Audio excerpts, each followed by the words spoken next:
Comme vous savez, l'utilisation des médias sociaux n'est pas encadrée explicitement par le Code de déontologie des acupuncteurs. Il l'est pas plus dans les autres ordres professionnels, mis à part le Collège des médecins qui, en décembre,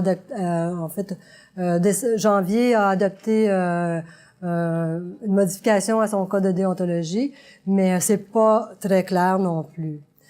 Alors, dans ce cas, quoi faire pour bien faire? On avait parlé d'éthique hier, on a parlé un petit peu aujourd'hui. Donc, moi, ce que je vous propose, c'est des pistes de réflexion. Alors, l'éthique, c'est une aide à la réflexion sur les valeurs, les normes, afin d'évaluer et d'identifier le comportement devant être adopté. Alors, c'est une citation de Robert Lacroix. La déontologie, de son côté, mais c'est pour la régulation des comportements des individus qui appartiennent à un même groupe. Donc, ici, on parle de code de déontologie, on parle de professionnels. Donc, pour nous, les acupuncteurs, c'est tout le même groupe, on a un code de déontologie. Alors, il y a une imposition du respect des devoirs et obligations qui sont enchâssés dans des normes. Et comme vous savez, les normes servent à protéger des valeurs dans des contextes spécifiques. Le code de déontologie, bon, ça aussi, c'est modifié au fur et à mesure là, des besoins qui se font ressentir. Avant d'être normé, c'est toujours une valeur dont on parle. On va parler de respect.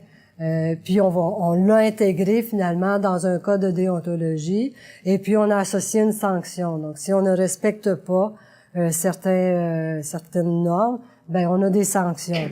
Donc il y a vraiment une différence entre les deux.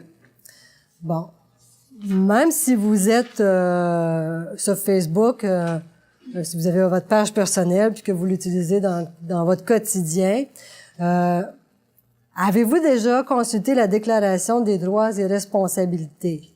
Pour votre information, c'est une convention qui régit la relation entre l'entreprise Facebook et ses utilisateurs et celle des utilisateurs entre eux.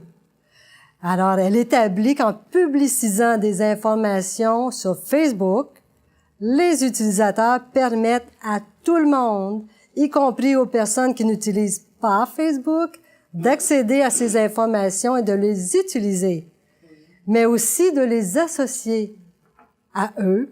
Alors, ça, c'est un consentement implicite et c'est une formule qui est acceptée aux États-Unis. Alors, vous devez savoir que même les gens qui ne sont pas sur Facebook peuvent consulter des informations qui vous concernent.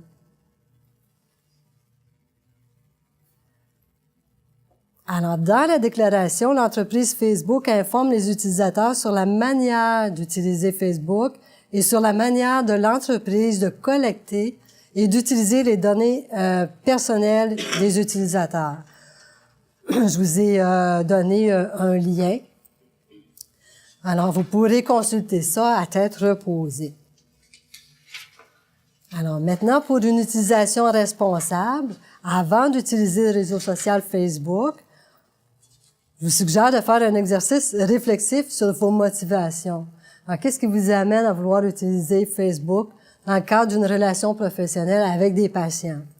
Je vous invite à lire attentivement la Déclaration des droits et responsabilités et des politiques de Facebook, à consulter aussi des revues spécialisées, à revoir le Code de déontologie des acupuncteurs, et à vous assurer de bien configurer les différents paramètres de confidentialité et de sécurité.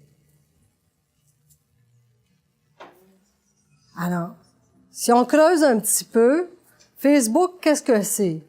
Quelles sont les principales valeurs qu'on peut associer à Facebook? On parle d'amis, hein, quand on a des amis Facebook. On parle de relations égalitaires également. Alors, c'est un ami avec un autre ami. Il n'y a pas de hiérarchie, si on veut.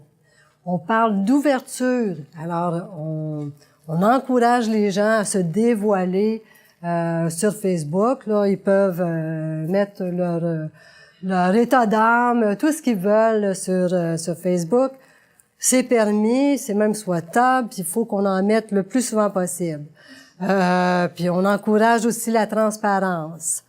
Évidemment, Facebook, hein, c'est un moyen de communication et ça favorise le partage d'intérêts communs. Hein, on peut avoir un groupe d'amis pour discuter de sport, on peut en avoir un autre pour tout autre sujet d'intérêt. Par contre, là, ici, on a les valeurs de Facebook vis-à-vis les valeurs protégées par les articles du Code de déontologie des acupuncteurs. Alors, je me suis amusée à aller voir là s'il y avait un écart entre ces valeurs-là et puis éventuellement comment est-ce qu'on pouvait combler cet écart-là. Alors, on a vu qu'on parlait d'amis avec Facebook. Par contre, dans le Code de déontologie, on va parler de désintéressement et d'indépendance professionnelle. Alors, vous pouvez regarder ça à l'article 12 du Code de déontologie. C'est écrit: l'acupuncteur doit sauvegarder en tout temps son indépendance professionnelle. Il doit éviter tout conflit d'intérêts. Amis, bon, aussi, ça m'amène à vous parler des affaires personnelles du patient. Ça, c'est l'article 30. Doit s'abstenir d'intervenir dans les affaires personnelles du patient sur des sujets qui ne relèvent pas de sa compétence professionnelle. Ça, vous seriez surpris de voir, là, comment est-ce qu'un comité de discipline peut interpréter cette affaire-là, les affaires personnelles. Par exemple, là, le comité de discipline de l'Ordre de la physiothérapie a reconnu un de ses membres coupable d'être intervenu dans les affaires personnelles d'un patient parce qu'il avait eu une discussion, notamment sur ce que le patient avait fait après le souper, quelle sorte de fin de semaine il avait passé. Même si ce sont des communications anodines, un comité de discipline peut interpréter ça comme une ingérence dans les affaires personnelles du patient. Alors, même si vous discutez avec votre patient sur toutes sortes d'événements là pour passer le temps puis pour le rendre plus confortable, ben ça peut être mal interprété.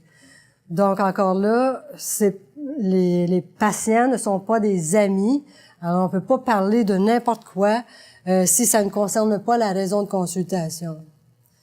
Bon, on a vu que pour Facebook, on parlait d'ouverture. Maintenant, dans le cas de déontologie, on parle plutôt de secret professionnel. Alors, c'est plutôt de la fermeture. On dit que l'acupuncteur doit éviter de révéler qu'une personne a fait appel à ses services et qu'il doit éviter de participer à des conversations indiscrètes au sujet d'un patient. Ce qu'on a vu, ce qui nous a été donné de voir, là, c'est que on pouvait suivre une conversation entre un acupuncteur et ses amis Facebook, voir apparaître un commentaire d'un patient qui disait « By the way, ça me fait beaucoup de bien ton dernier traitement. Veux-tu me donner un rendez-vous pour telle autre date? » On pouvait suivre toutes ces conversations-là. Là. Alors, c'est pas pour rien que je vous parle de Facebook dans un contexte professionnel pour une relation professionnelle-patient. Là, on est encore dans la valeur ouverture. Dans le cas de déontologie, on va parler de lien de confiance. On l'a vu au début, quand je vous ai parlé, je vous ai situé mon concept de relation professionnelle à l'intérieur du système professionnel québécois. Les 5 critères aussi pour la création d'un ordre professionnel. Le lien de confiance est super présent et super important. Alors, il faut éviter de le rompre.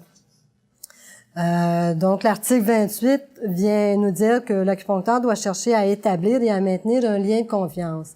Certain que si on voit des informations qui sont partagées via Facebook et qui sortent, on a vu là, tout le monde peut accéder, c'est pas très difficile, au compte Facebook de n'importe qui. Bon, ben si je sais pas moi, votre patient apprend que les informations le concernant ont été divulguées un petit peu partout, mais c'est sûr que le lien de confiance, là, il vient de prendre le bord. Hein? Puis non seulement ce sera la confiance envers vous-même, mais ce sera aussi envers la profession et même à la rigueur le système professionnel. Donc toujours en comparant les valeurs, On a parlé de communication. Évidemment, c'est un bon moyen de communication. Mais ça nous amène à parler de publicité. Donc, si on utilise Facebook pour faire la publicité, faut tenir compte de l'article 52 qui dit qu'on doit s'assurer que sa publicité ne dévalorise pas l'image de la profession.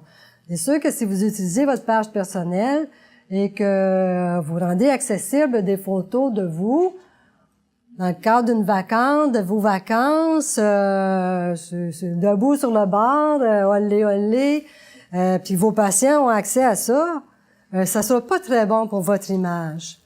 Alors, pour votre profil, essayez d'avoir quand même une image professionnelle qui sera accessible. Si vous voulez la rendre accessible à vos patients, il faudra que ce soit une image professionnelle.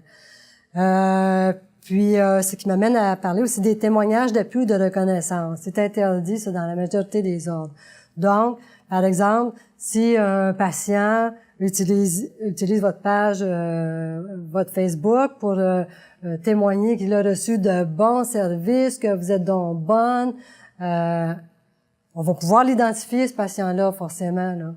Et ça ne rencontre pas nos obligations professionnelles. Pour ce qui est de l'intégrité, bon, on l'a vu, hein, on l'a répété, ça fait partie des valeurs de l'ordre. Donc, on doit s'acquitter de nos obligations avec compétence et intégrité. Et on doit avoir une conduite irréprochable. Donc, les photos de vacances ou les photos d'une professionnelle en bikini ou dans une pose suggestive, je n'invente rien, je l'ai vu. Donc, faut faire attention.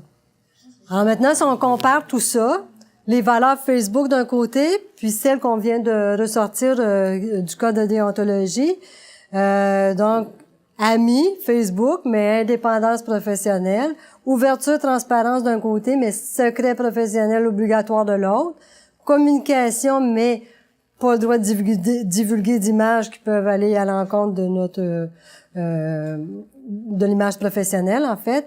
On doit tenir compte de la dignité, l'intégrité, la confiance. Relations égalitaires du côté de Facebook, mais relations professionnelles inégalitaires de l'autre côté. Si vous vous souvenez encore du cadre conceptuel que je vous ai présenté au début, un professionnel et un patient, c'est inégalitaire. Bien sûr, en tant que dignité humaine, là, c'est deux personnes, mais dans une relation professionnelle, c'est une relation inégalitaire. Alors, règle de base, donc bien choisir la photo de son profil Facebook. Puis, pour ce qui en est des amis, bien gérer ses listes d'amis. Alors, vous savez qu'il y avait des amis proches, des amis, des connaissances, famille, des groupes, etc. En fonction de l'utilisation que vous voulez en faire.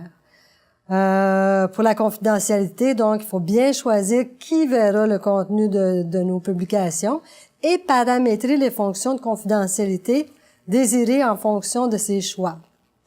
Alors, je vous invite à voir afficher les paramètres. Quand vous allez sur Facebook, là, afficher plus de paramètres. Pour ce qui est des listes, il faut évidemment garder nos listes secrètes. Alors, pour faire ça, vous allez voir Amis, modifier les paramètres de confidentialité, puis vous pouvez gérer tous ces aspects-là. Pour la sécurité, il faut s'assurer de bien sécuriser sa page afin que des usurpateurs ne puissent y accéder. Alors, on va dans sécurité, navigation, sécuriser, cocher, utiliser Facebook sur une connexion sécurisée et activer alerte lors de connexion. Donc, vous avez tout le chemin à apprendre pour protéger la sécurité. Alors, en contexte professionnel patient, pensez à créer une page professionnelle et assurez-vous de gérer vos listes de contacts afin de personnaliser les échanges. Donc, c'est bien clair que vous ne pouvez pas faire une liste de vos patients puis que tout le monde puisse communiquer avec vous là sur cette page-là. Là. C'est du 1 à 1. Ça doit rester confidentiel. Alors, assurez-vous également de paramétrer les fonctions de confidentialité, de protéger les données, d'adopter les mesures de sécurité proposées et de ne pas publiciser d'informations personnelles. Alors, je vous ai mis à la toute fin les références bibliographiques, code civil, code des professions, bon, des lois, des règlements, directives, formules de consentement, guide de prévention. Je vous réfère également au polygramme des compétences, en fait, pas mal tout ce dont j'ai parlé, ce qui m'a servi aujourd'hui à vous faire cette présentation.